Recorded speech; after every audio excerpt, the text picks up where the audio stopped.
भैया mobile while लिखवा है?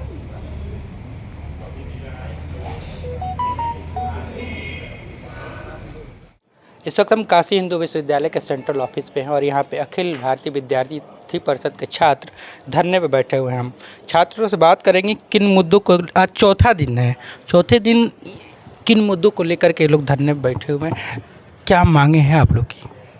देखिए, विश्वविद्यालय के प्रवेश और नीतिगत निर्णयों को लेकर कुछ मांगे हम लोग की हैं, जिसको लेकर पिछले 4 दिनों से आज चौथा दिन हो गया है। हम लोग यहाँ केंद्रीय कार्यालय पर बैठे हैं। इसके पूर्व में भी हम लोगों ने तमाम माध्यमों से विश्वविद्यालय प्रशासन को ज्ञापन देके और प्रदर्शन करके उनसे मांग की थी कि ये जो हमारी मांगें काफ़ी छात्रों से जुड़ी हुई हैं, मूलभूत सुविधाओं से जुड़ी हुई हैं, इस पर निर्णय लिया जाए, परंतु विश्वविद्यालय प्रशासन ने नहीं लिया। इसमें प्रमुख रूप से जो विश्वविद्यालय की पीएचडी प्रवेश की नई नियमावली विश्वविद्यालय ने नए नियम बनाए हैं, उसमें एक बड़े छात्र तबके के साथ अन्याय हो रहा है, उसके विरोध में। इसके साथ ही जो इंस्टीट्यूट ऑफ एमिनेंस का 1332 करोड़ विश्वविद्यालय को मिला था, उसमें 600-700 करोड़ जो विश्वविद्यालय ने खर्च किए हैं, वो खर्च कहाँ पे हुआ है, किन मदों में खर्च हुआ है और उसका जो दुरुपयोग हुआ है, उसकी एक स्वतंत्र जांच हो। इसके लिए जो विश्वविद्यालय में छात्रों के मध्य पिछले 4 साल पूर्व तक सांस्कृतिक कार्यक्रम जो विश्वविद्यालय स्तर पर स्पंदन होता था और संकायों में अलग अलग कार्यक्रम होते थे, उसको विश्वविद्यालय ने बंद कर दिया है। आज आईआईटी में तमाम प्रकार के फेस्ट होते हैं, मेडिकल में होते हैं, परंतु जो विश्वविद्यालय का आम छात्र है, उसका जो एकमात्र कार्यक्रम होता था, स्पंदन होता था, उस पर विश्वविद्यालय रोक लगा के छात्रों के साथ अन्याय कर रहा है। इसके अलावा हम देख रहे हैं कि लगातार पिछले कुछ वर्षों में विश्वविद्यालय में कोई भी छोटी बड़ी घटना होती है तो छात्रों के ऊपर एफआईआर दर्ज करा दी जा रही है। छात्र न्याय की मांग करने जब जाते हैं, पिछले दिनों विश्वविद्यालय में एक बड़ा एक्सीडेंट हुआ, उसमें जब छात्र प्रोक्टोरियल बोर्ड पे पहुंचे कि भाई कैसे कैंपस के अंदर बाहरी गाड़ी आके ऐसा एक्सीडेंट करके भाग जा रही है और आज कोई पकड़ा नहीं रहा है, तो उल्टा जो छात्र उसकी आवाज़ उठाए गए थे उनके ऊपर विश्वविद्यालय ने एफआईआर दर्ज करा दी। ऐसे 100 से ऊपर छात्र हैं जिनका नाम विश्वविद्यालय ने पुलिस को दिया हुआ है। तो इसी के साथ अन्य हम लोग की 15-16 मांगे हैं कि छात्रों का प्राधिकरण पर रोक लगे, छात्रावासों की समस्याएँ हैं, तमाम जो शौचालयों की समस्या है, मूलभूत सुविधाओं की जो बात है जिस पर विश्वविद्यालय को काम करना चाहिए, वो हमारी मांग है, उस पर हम बैठे। परंतु अभी तक विश्वविद्यालय प्रशासन से कोई भी सक्षम अधिकारी हमसे बात करने नहीं आया है कि क्या किया जा सकता है, क्या होगा। कोई संवाद का कोई भी एक तरह से तरीका विश्वविद्यालय द्वारा नहीं किया गया है। लगातार आरोप ये भी लग रहे थे कि पेड़ कटाई का मामला सबसे पहले देखा गया था। क्या किस तरीके से देखते हैं बीएचयू पेड़ पौधों के लिए जाना जाता है, हरियाली भी रहती है? देखिए, जब आप बीएचयू में इंटर करते होंगे तो देखते होंगे कि अचानक से वातावरण में कैसा चेंज आता है। काशी हिंदू विश्वविद्यालय के इर्द गिर्द एरिया आप देखेंगे तो एक कंक्रीट के जंगल टाइप में दिखेगा, लेकिन एक काशी हिंदू विश्वविद्यालय ही एक ऐसा जगह है जहाँ पे हरे भरे पेड़ और इतनी सारी हरियाली आपको देखने को मिलेगी। और आए दिन जब से नए वाइस चांसलर साहब आए, आए दिन पेड़ों की कटाई, पेड़ों का गायब हो जाना, अचानक से पेड़ सूख जाना। एक तरफ हम ग्लोबल वार्मिंग की बात करते हैं, पर्यावरण संरक्षण की बात करते हैं, और ऊपर से कहते हैं विश्वविद्यालय में ऐसे पेड़ों की अंधाधुंध कटाई। आखिर पेड़ों की कटाई क्यों हो रही है? चंद पैसों के लिए हो रही है। जो विश्वविद्यालय कुछ प्रशासनिक पदों में बैठे लोग हैं, वो चंद पैसों के लिए पेड़ों की कटाई कर रहे हैं, पेड़ों को बाहर भेज रहे हैं। चंदन जैसे पेड़ों की कहते हैं यहाँ पे चोरी हुई, कहते हैं कि उसका कोई अता पता नहीं चला। आज देख रहे होंगे विश्वविद्यालय में बस चल रही है, खटारा बस, जो 13-14 साल पुरानी है, उस पर तमाम कहते हैं कि चालान है। वो बस चल रही है विश्वविद्यालय के अंदर, विश्वविद्यालय के पास फंड होते हुए भी वो खटारा बस चल रही है। एक तरफ हम बात करते हैं कि पर्यावरण में प्रदूषण कम किया जाए, वहीं खटारा बस चला के हम क्या साबित करना चाह रहे हैं? हम ये भी मांग करते हैं विश्वविद्यालय में इलेक्ट्रिक बस चलाई जाए। महानगरों में आप देखते होंगे कि इलेक्ट्रिक बस चल रही हैं, तो विश्वविद्यालयों में क्यों नहीं? जबकि विश्वविद्यालय के पास फंड है।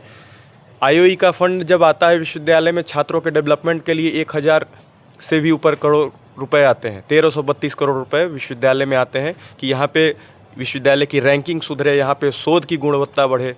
लेकिन ऐसा कुछ नहीं हुआ 5 सालों में। जो शोध का, जो आईओई का फंड 2019 में भटनागर जी के समय आया था, वही जांच कमेटी, मतलब वही उसके कहते हैं कि इवैल्यूएशन करने के लिए उनको नियुक्त किया जाता है। तो ऐसे में जिसको फंड मिल रहा है वही इवैल्यूएट करेगा, मतलब आपको पैसा मिला और आप ही कहते हैं उसको खर्च का ब्यौरा देंगे, तो ये कहीं ना कहीं कहते हैं कि अन्याय है और भ्रष्टाचार का पूर्ण तरीके से कहते हैं कि संलिप्तता है प्रशासन की।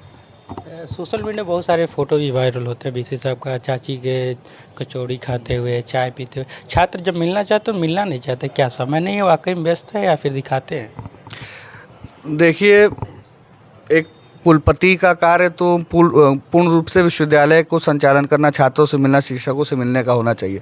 और काशी हिंदू विश्वविद्यालय एक ऐसी जगह है जहाँ पे यहाँ के संस्थापक महामना खुद ही घूम घूम के छात्रों से मिलते थे और छात्रों की समस्याओं को सुनते थे। यह बहुत ही शर्मनाक और दुखद है कि कुलपति महोदय घूम घूम के समोसा खाने और चाची की दुकान पे जाकर कचौड़ी खाने का दिखावा करते हैं कि वो बनारस की संस्कृति को, बीएचयू की संस्कृति को वो एक तरह से आत्मसात कर रहे हैं, परंतु ये पूर्ण रूप से झूठ है। कुलपति महोदय के पास विश्वविद्यालय से संबंधित, छात्रों से संबंधित किसी भी कार्य के लिए एकदम उनके पास, मैं कहूँगा, प्रायोरिटी में उनके समय में नहीं है। और ऐसा भी नहीं है कि वो विश्वविद्यालय के विकास के लिए, विश्वविद्यालय को एक तरह से अच्छे ट्रैक पर ले जाने के लिए दिन भर वो लगे हुए हैं। तमाम प्रकार के जो फंड आते हैं, तमाम प्रकार से विश्वविद्यालय को किस प्रकार से एक तरह से दुकान की तरह प्रदर्शित किया जाए, उस तरह में ही उनका पूरा समय जा रहा है। आप सोचिए कितनी शर्मनाक बात है कि जिस विश्वविद्यालय के दीक्षांत समारोह में देश के बड़े बड़े महानुभाव, यानी प्रधानमंत्री, राष्ट्रपति, भारत रत्न, पद्म विभूषण से एक तरह से अवॉर्डेड लोग आते थे, उस विश्वविद्यालय में जब से ये कुलपति आए हैं, ये बाहरी देशों के उद्योगपतियों को बुलाने का काम कर रहे हैं। इनको लगता है कि बाहरी देश के उद्योगपति आएंगे तो विश्वविद्यालय को धन दे देंगे, फिर उस धन का अलग अलग प्रकार से, अलग अलग मदों से जो फिजूल खर्ची होती है वो होगी। और विश्वविद्यालय में मैं आज ऑन रिकॉर्ड कहना चाहता हूँ कि पिछले 3 वर्षों में फिजूल खर्ची बहुत ही बड़े स्तर पे हुई है। अभी भी लगातार ये कुलपति जी के जाने का समय आ गया है, फिजूल खर्ची चल रही है। अगर ठीक तरीके से जांच हो जाएगी तो इस विश्वविद्यालय के कई बड़े अधिकारी, शीर्ष नेतृत्व विश्वविद्यालय का, वो हो सकता है जेल भी जाए।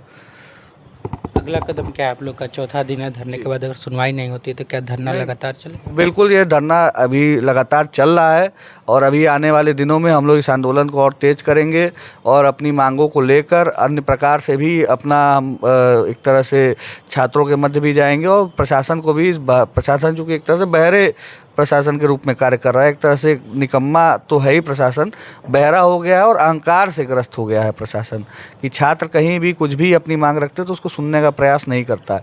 तो हम अपनी आवाज़ को सुनाने का प्रयास करेंगे और हर प्रकार से, जिस भी प्रकार से हमारे हाथ में संभव है, हम छात्रों के हितों को लेकर, अपनी मांगों को लेकर हम विश्वविद्यालय प्रशासन से लोकतांत्रिक तरीके से लगातार हम मांग करते रहेंगे कि इन मांगों को माना जाए और संवाद करें, हमसे आकर बात करें।